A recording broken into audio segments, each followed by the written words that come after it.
Hello, my name is Drew, and I am a third grade student at Eagle Mountain School in the Desert Center Unified School District. Welcome to Riverside County State of Education. Before we begin, please join me for the Pledge of Allegiance. Place the right hand of your heart. Ready, begin. I pledge allegiance to the flag of the United States of America and to the republic for which it stands, one nation, under God, indivisible, with liberty and justice for all.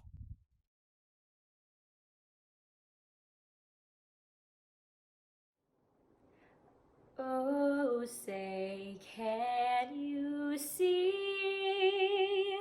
by the dawn's early light what so proudly we hailed at the twilight's last gleaming, whose broad stripes and bright stars through the perilous fight o'er the ramparts we watched were so gallantly streaming, and the rocket's red glare, the bombs bursting in air, gave proof through the night that our flag was still there. Oh, say, does that star-spangled banner yet wave o'er the land of the free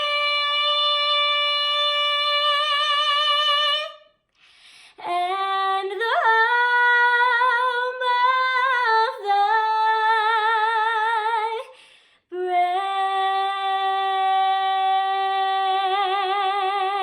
brave.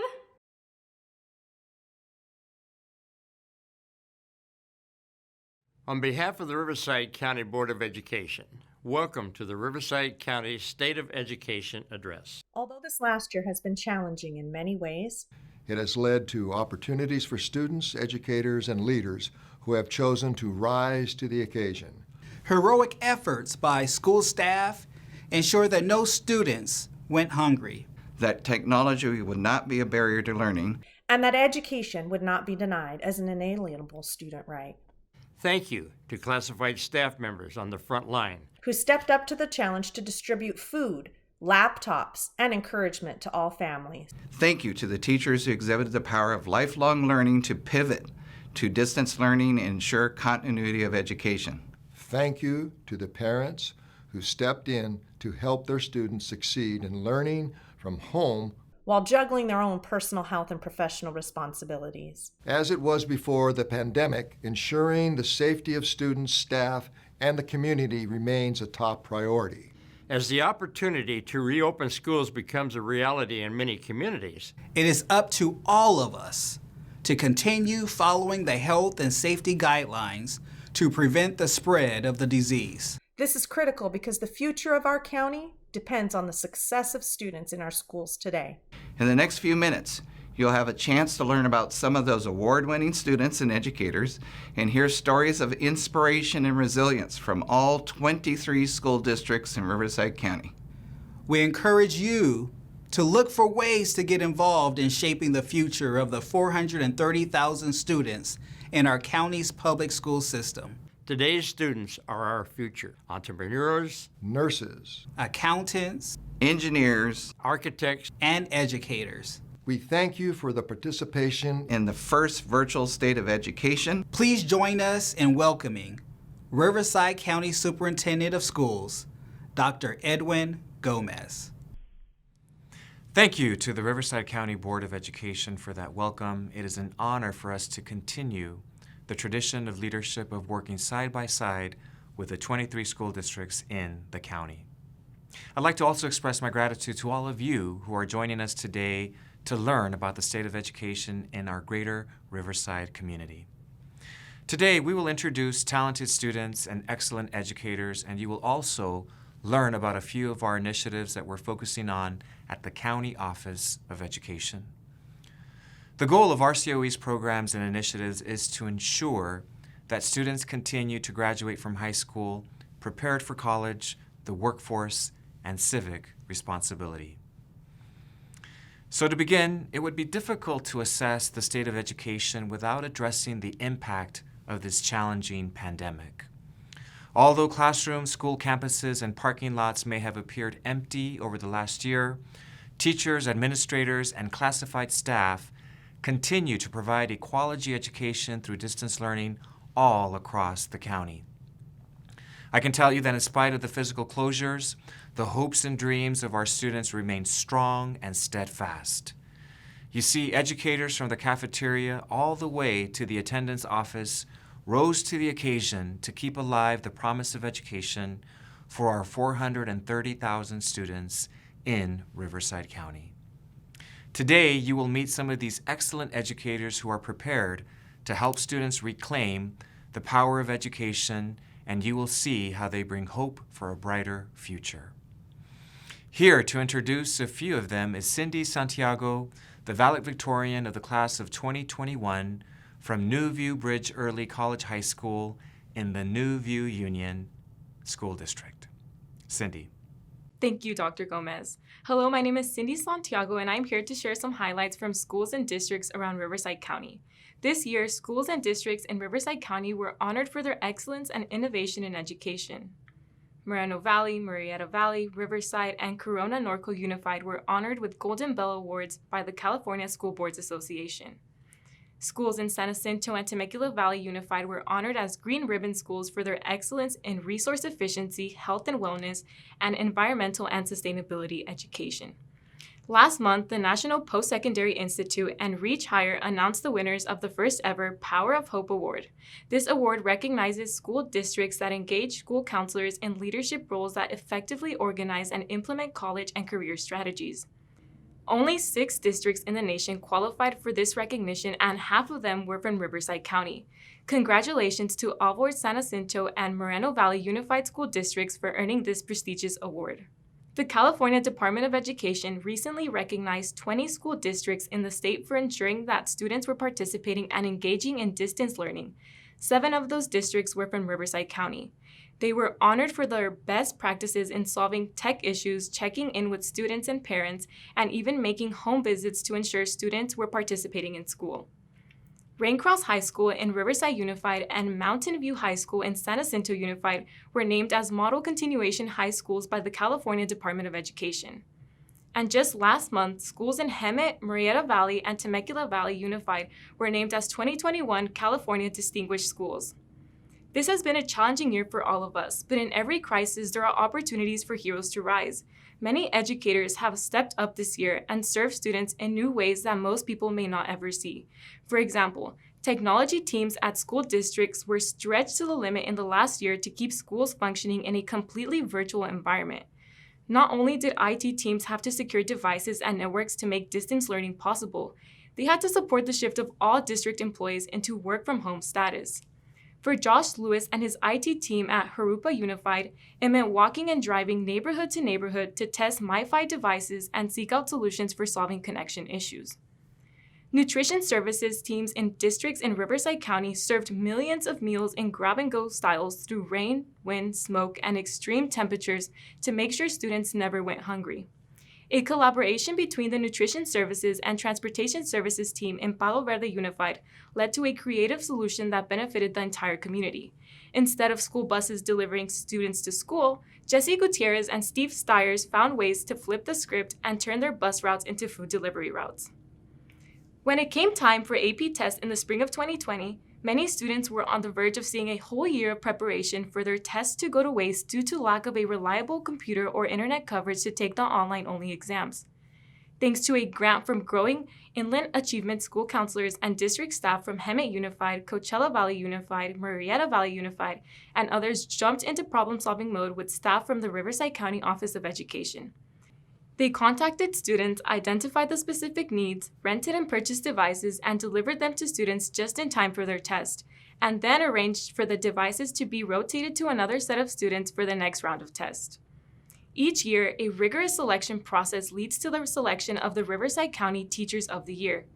This year's honorees include a high school teacher that started a surf club in the middle of the desert, an elementary teacher that uses shapes for the names of students to help expand their vocabulary, a middle school teacher who was the first in her family to attend college while raising her 9-year-old sister, and an elementary teacher whose damaged vocal cords were rehabilitated by reading aloud to her classroom.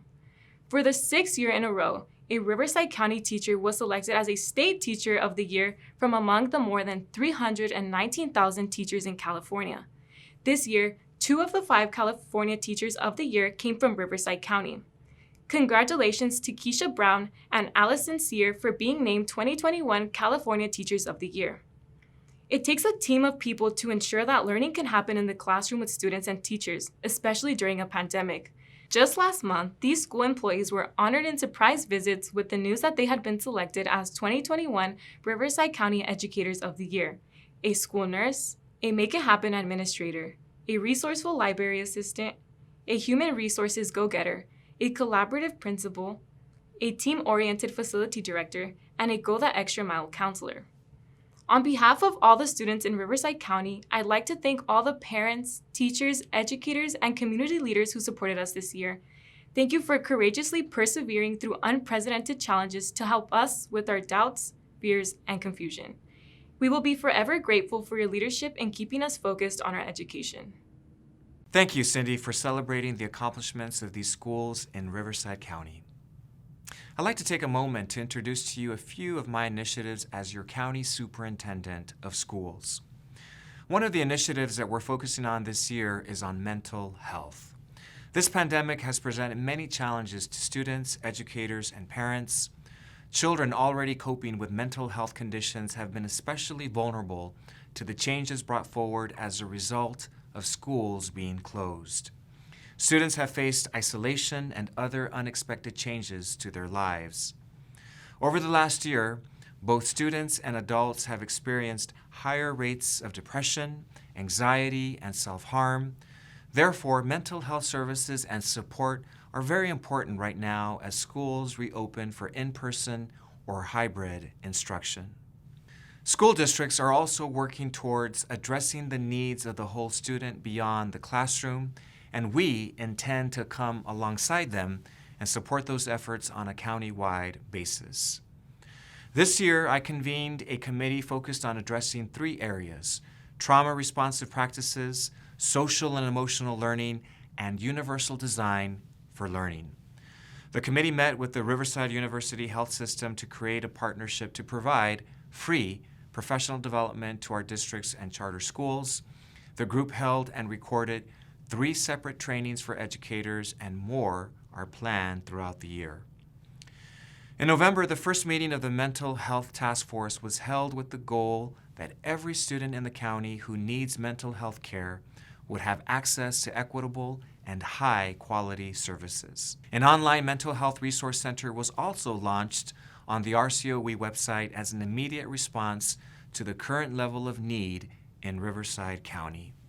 Furthermore, a virtual mental health conference titled Rejuvenate was held this March to provide students and families the opportunity to discuss the impact of social distancing, and students were provided resources to help navigate some of the challenges that they are experiencing.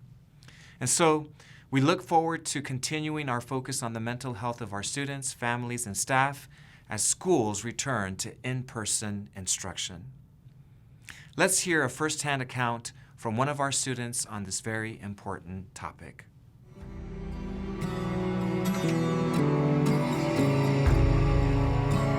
I think mental health is just something that is so important that we don't talk enough about, especially in youth with kids and in high school kids, but I'm even saying younger. Like, you know, there's some things that I've heard, and even me having being as a younger kid, I've gone through that nobody wants to talk about. I'm sure there's elementary school and middle school kids who have family issues, all kinds of different things that they have to deal with that affects them mentally. This is all new to everybody. No one prepared for this. No one expected this. You add on what you're going through at home, and you're adding on what's going on at home, and what's with your friends and what's going on with a growing student, someone who's changing and still, growing up every day.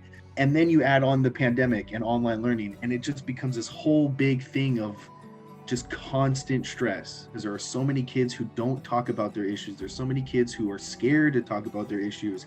There are so many kids who don't trust anybody to talk about their issues. You can be in a tough situation, but you are always strong enough to overcome it, and you can always get through it. I can't think of a moment in time where I felt so low that I couldn't be able to get through it, because I have. And it never was always on my own. I've always, I've had people help me. I could do something like that and help, because I want everybody to succeed and I want everybody around me to succeed. So if you need help, you can get the help and you can reach for help, and people will help you there. As you can see, mental health has real effects on the success of our students. If we prioritize this as educators, students like Drake will be ready and willing to support each other and mature into mentally healthy adults. The second initiative that I'd like to share with you is focused on reading, specifically on developing literacy by 5th grade. Educators are familiar with the adage, students should learn to read by 3rd grade, and after 3rd grade, students should read to learn. However, many students are not reading at high levels of proficiency by 3rd grade, and the numbers are growing. This is due to the fact that the inability to have in-person instruction has directly impacted how students learn to read. Therefore, our call to action is focused on providing educators with the appropriate professional development to teach reading as we return from this period of distance learning. Currently, we are working with districts on customized literacy support. Examples include dual language implementation, science and math literacy, writing initiatives, and more. As our COE collaborates with our districts, it's important to focus on foundational skills in both language arts and math, as well as using literacy skills as a tool within all disciplines. At the county level, we have developed reading foundation resources, sample literacy and language lessons, trainings for teachers to support English language learners, and tools to incorporate literacy into all curriculum areas. The goal of our language arts, English language development work is to certify students are college and career ready in reading, writing, speaking, and listening. Of course, to be successful in this work, family and community involvement is essential. Efforts like our California Department of Education grant supporting Read to Me at any age and any stage involved 8 of our districts and provided a pipeline to foster the school-to-home literacy connection. Research shows that children who are regularly read to day in and day out and are immersed in conversations that build language will inevitably thrive and become successful readers. And those children with less exposure to books face tougher learning challenges in school and beyond. Consequently, in addition to the elements that I have just described, I encourage local businesses to get involved through reading programs, book drives, and mentorship opportunities. Here's an example of what a confident reader looks like.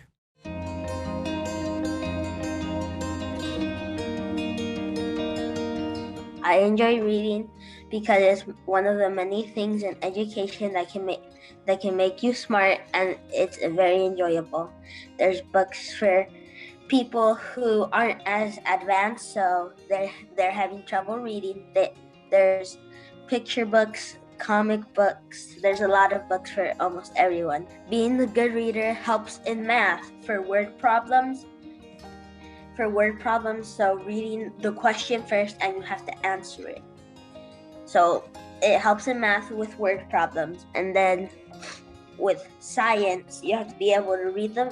You have to be able to read the different types of molecules and the periodic table of elements. You have to be able to read that, and that really helps you in science. I would help them by starting off with easy books. So If they're really struggling, like my sister, when she first started reading, the teacher gives them these little blue and red books.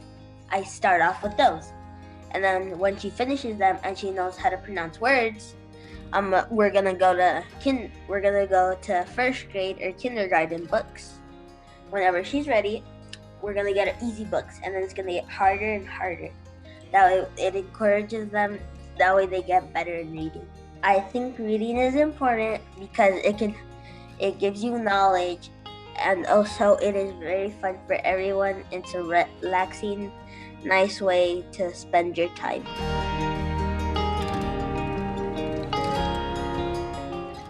As you can see from Emmanuel, the confidence and joy that comes from a strong foundation in literacy can color their outlook on life, their academic success, and their ability to explore their world and their future.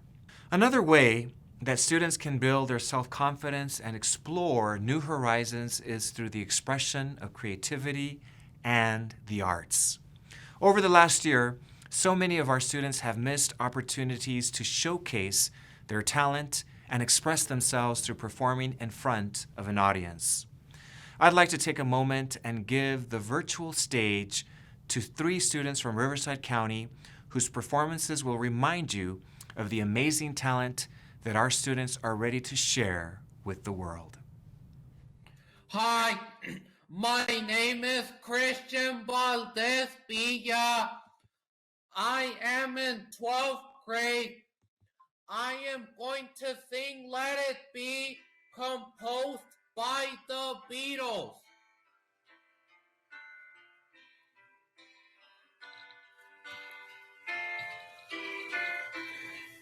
When I find myself in times of trouble, Mother Mary comes to me, speaking words of wisdom, let it be. And in my hour of darkness, she is standing right in front of me, speaking words of wisdom, let it be. Let it be, let it be. Let it be, let it be. Whisper words of wisdom, let it be. Is this home? Is this where I must learn to be happy? Never knew that a home could be dark and cold. I was told every day in my childhood, even when we grow old, home should be where the heart is. Never were words so true. My heart's far, far away. Home is too.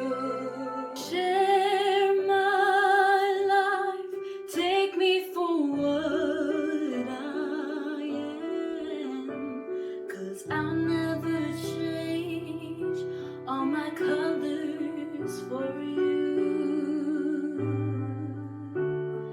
Take my love, I'll never ask for too much, just all that you are and everything that you do. I don't really need a love very much further. I don't wanna have to go where you don't follow. I won't hold it back again. This passion inside, care up on myself. There's nowhere to hide. Don't make me close one more door. I don't wanna hurt anymore. Stay in my arms if you dare, or must I imagine you there? Don't walk away from me. I am nothing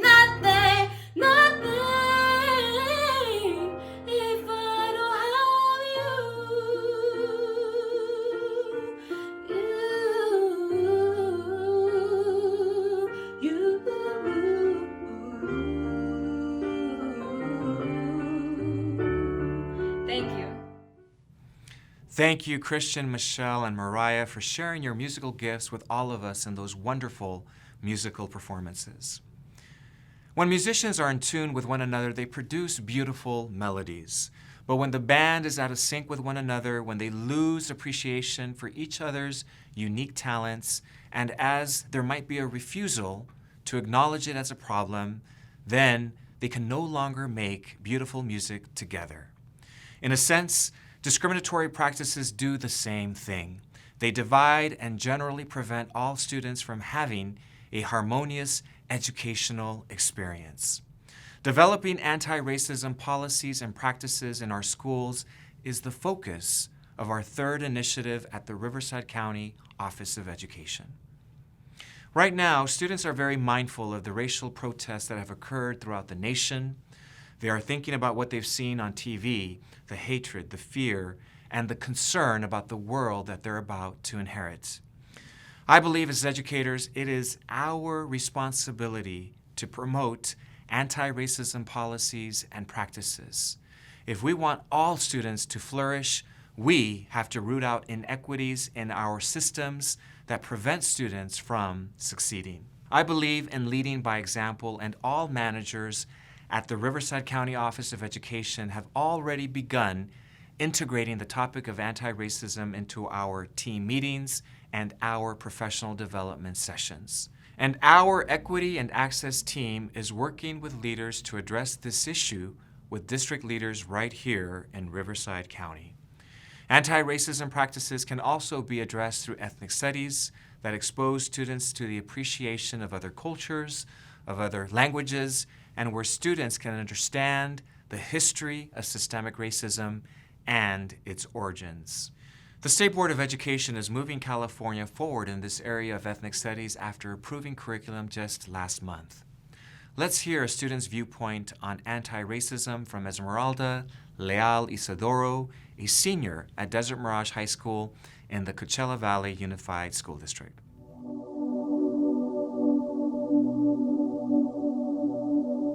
My opinion and idea of anti-racism is being against racism, against such a discriminatory part of our identity. Some people use race to divide people and to discriminate them. And I believe that being anti-racist is saying no to that. This thing shouldn't divide people. I am against racism. I do not support racism. I don't believe in division. I believe that embedding these type of initiatives would help empower students and create a better school climate, because now students will know how, they will understand each other. I think that a lot of the time it's misunderstanding between cultures. I know that in my own school I have seen not only Latinos but African American students, and there's a lot of conflict, and it's why are we creating conflict between each other? We're all people of color. The fight is not here, the fight is out there with white supremacists, with racist people. And it's I think that embedding these type of courses, ethnic studies courses that support anti-racism will help create more of an understanding between each other and more of unity between the community. For this initiative together, all of us, everyone, I think everyone can contribute in one way or another, and really pushing for this to better our educational system, to better our communities, to better each individual, and just to create a more community.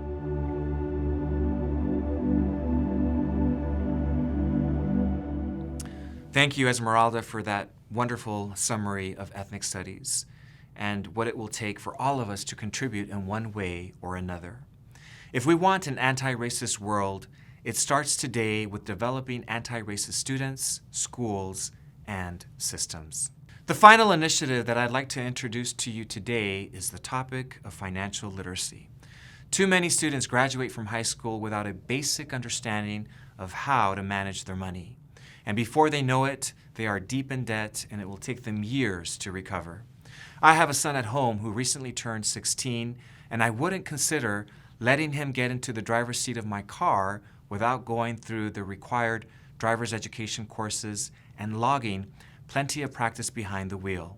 And yet, we allow most of our youth to enter the complexity of the financial world without any related education.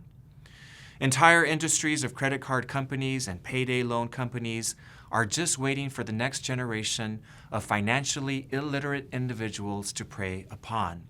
And it's no mistake that those in our most socioeconomically underserved areas are overserved by this well-known pathway leading to fiscal instability. I believe that allowing this to continue is as great of a risk to our entire community as a person with no training would be behind the wheel of a car. I believe that financial literacy can be the great equalizer in our society, and we're doing something about this here at the Riverside County Office of Education. We are working to integrate financial literacy into the curriculum at the elementary, middle, and high school levels. This includes providing training for educators and parents to build up their own financial literacy so that they can better inform our students. In short, we want students to recognize the reality behind the Warren Buffett quote that the most important investment that you can make is in yourself. By investing in students' financial literacy, we are helping them invest in themselves and in their own future. For a unique perspective on this topic, I'd like to introduce to you Antonio Mullane, a senior at Paloma Valley High School in the Paris Union High School District.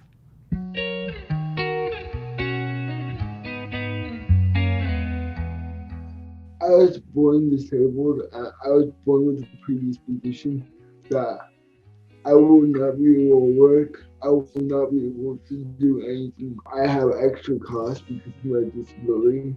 I had to pay someone to help me on a whole series of extra costs, healthcare costs. So to put a tuition cost on top of that would be a humongous burden. So from a young age, I delved into the financial literacy part of education to make sure that I would come out ahead. There should be a basic wealth management class at school. How to pay bills, simple things like that. Because I know when I first started, I would look at credit card statements and not even understand interest. And you don't understand those basic terms, how those are applied. You can go into contracts and be completely taken advantage of. I've seen that a lot in the Latino community, where they go into contracts and they have no idea what's happening. So I'm going to Stanford University on full ride. I'm planning to go into political science or business or advertising. So I take it upon myself to understand finances as much as I can. Because I wanted to have a family. I wanted to go to college. I wanted to gain a sense of purpose and not be a person who's stuck in a government institution my whole life. And understanding finances is a very important part of that.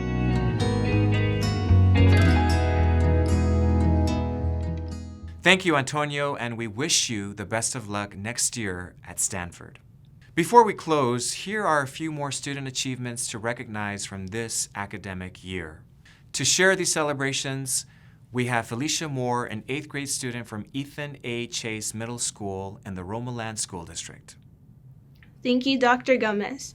Hello, my name is Felicia Moore, and I am here to share some student highlights from schools and districts around Riverside County. Even though classrooms, parking lots, offices, and stadiums were empty, many students seized the opportunity to participate safely in extracurricular activities. A unique year required a creative approach to conducting the popular student events in a completely virtual environment in 2021. Throughout February and March, the History Day competition and Science and Engineering Fair were both held entirely online, with winners from multiple districts advancing to state and national competitions. Elsinore High School clinched their 5th consecutive academic decathlon title in January, and Martin Luther King High School took home the mock trial title. The first ever Riverside County Virtual Spelling Bee was held in March with Laura Randhawa from Auburndale Intermediate School and the Corona Norco Unified School District taking home the championship trophy.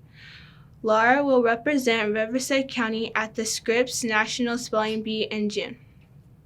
While the pandemic may have forced all students in Riverside County into distance learning from home, nearly 900 high school students took steps towards becoming citizens of the globe by mastering a world language and earning the Riverside County Seal of Multiliteracy. A record number of students from 12 districts were honored with the Seal of Multiliteracy in 2020. The seal went to students who mastered multiple languages, including English, Spanish, French, Chinese, Korean, and Japanese. The healing power of artistic expression was a healthy way for students to process their feelings, exercise their creative abilities, and uplift others during the last year. Days after the school shut down in March of 2020, a virtual students' arts competition called Art Connects was launched for all public, charter, private, and homeschool students in the Riverside County. The 6-week competition attracted more than 1,000 student poems, dances, videos, songs, and heartfelt visual depictions of life in quarantine, like Possibility of Healing, a drawing from then kindergarten student Levi Lang Brown from Harvest Hills STEAM Academy and the Menifee Union School District. Jack Winter was a 2nd grade student last year at the Mission Vista Academy Charter School, and he received a first place award for this original monologue. I'm going to be doing an original monologue called I Wish. I wish I could be a firefighter. I could fix people's ouchie safe houses. But look, my guns, they are not as big as they should be. I wish I could help protect people like a policeman, capturing bad guys, protecting our city, helping people not to drive too fast. I can't do that either. I don't even have a driver's license. I wish I could be a doctor. I could find ways to kill viruses and bacteria, help people get better, but I can't. I'm only 2nd grade. I wish I could go and help people like my dad does. He won't provide money for us. I can't even do that.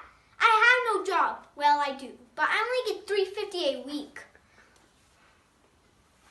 However, my mom was crying yesterday, and I didn't know why she was.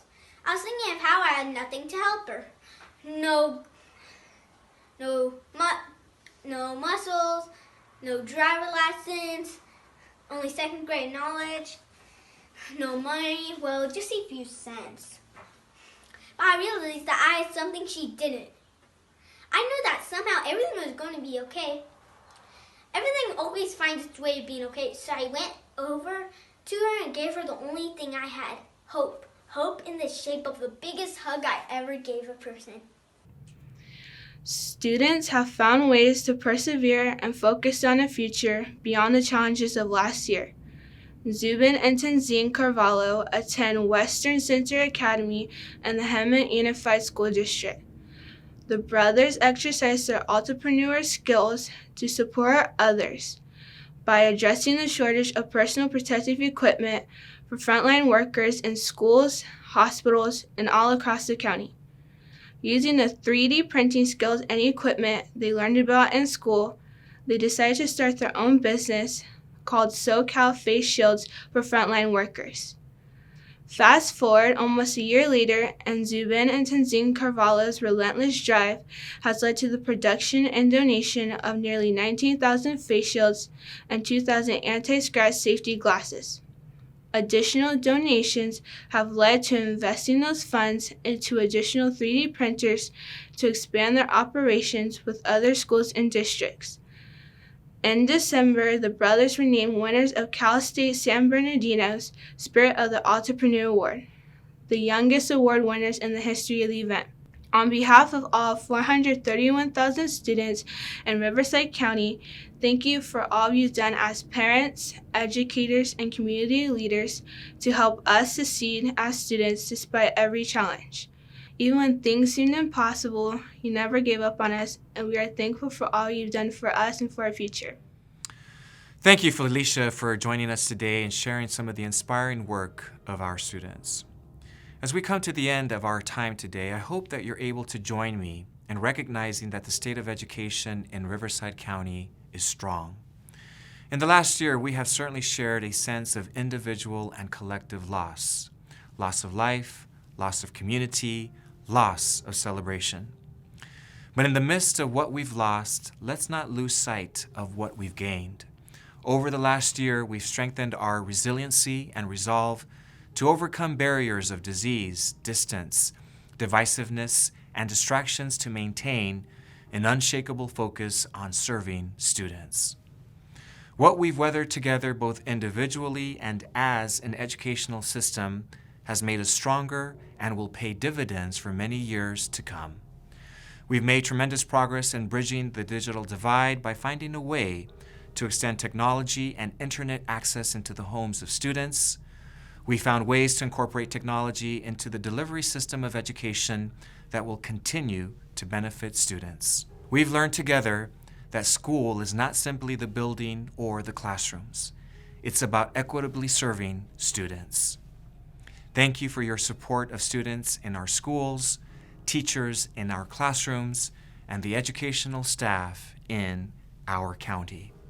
I look forward to working with you as we serve students together in 2021 and beyond. Thank you for watching the Riverside County State of Education.